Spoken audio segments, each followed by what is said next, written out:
had capital gains and its computation.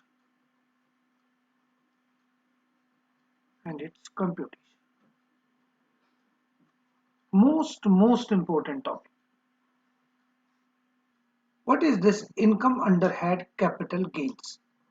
It is income arising from the transfer of capital asset. If any income arising from the transfer of capital asset, then such gain is taxable under had capital gains.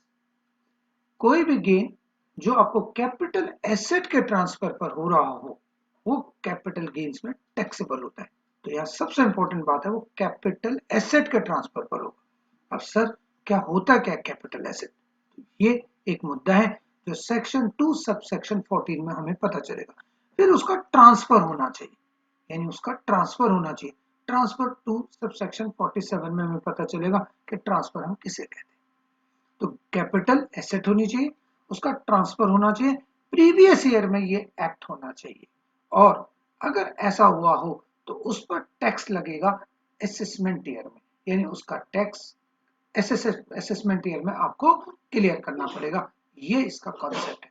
तो इससे related सबसे पहले इससे related कुछ बातें जो है हमारी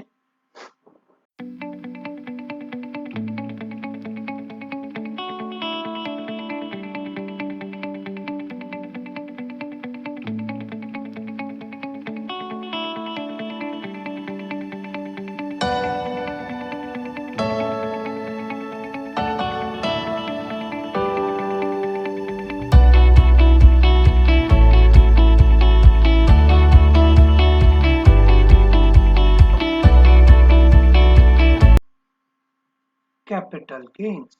अगर कैपिटल गेन्स हेड में आपको टैक्स लगाना है तो ये कंडीशन इसका मतलब पूरी होनी चाहिए। सर ऐसा क्या कंडीशन हमने देखी?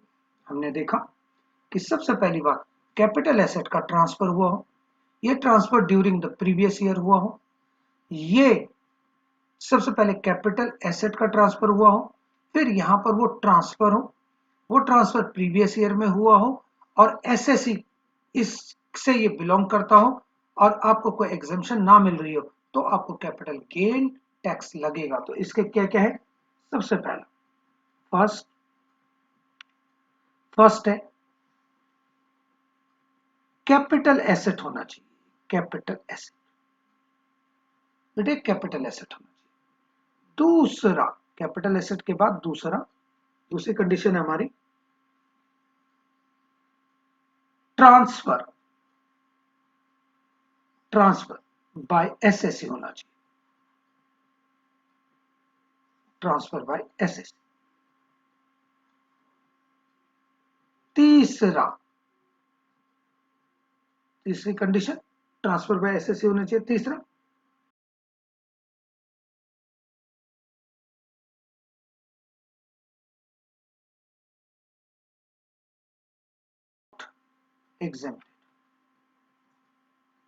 नॉट एग्जेम्प्टेड और ये गेन एग्जेम्प्टेड ना हो। इसका मतलब हमारी कंडीशन देख लीजिए, क्लियर है। सबसे पहले कैपिटल एसेट आपके पास होनी चाहिए, यानी किसी के पास कैपिटल एसेट ही नहीं है तो क्या कभी उसे चिंता होनी चाहिए कि कहीं उसे कैपिटल गेन ना हो जाए? तो आंसर इज नो। दूसरी बात है transfer by the assessee. Capital asset ऐसे किसी के पास बहुत सारे, but he didn't transfer any capital asset, then it means capital gain cannot be arise. So there should be transfer by the SSA. Next, transfer during the previous year, and such transfers should take place during the previous year. Previous year में ऐसा हुआ हो तो आपके पास फिर जो gain आया है वो यहाँ पर हो रहा हो, यानी कि आपको इस ट्रांसफर से गेन हो रहा हो। सच गेन जो है इज नॉट एग्जेम्प्टेड। तो हमने बताया ये सेक्शन से इन सेक्शन में ये एग्जेम्प्टेड नहीं है, यानी कैपिटल गेन टैक्स की तो बात ही नहीं होगी, गेन पर बात करेंगे। गेन ही एग्जेम्प्टेड है तो इसका मतलब टैक्स की तो बात ही नहीं आएगी।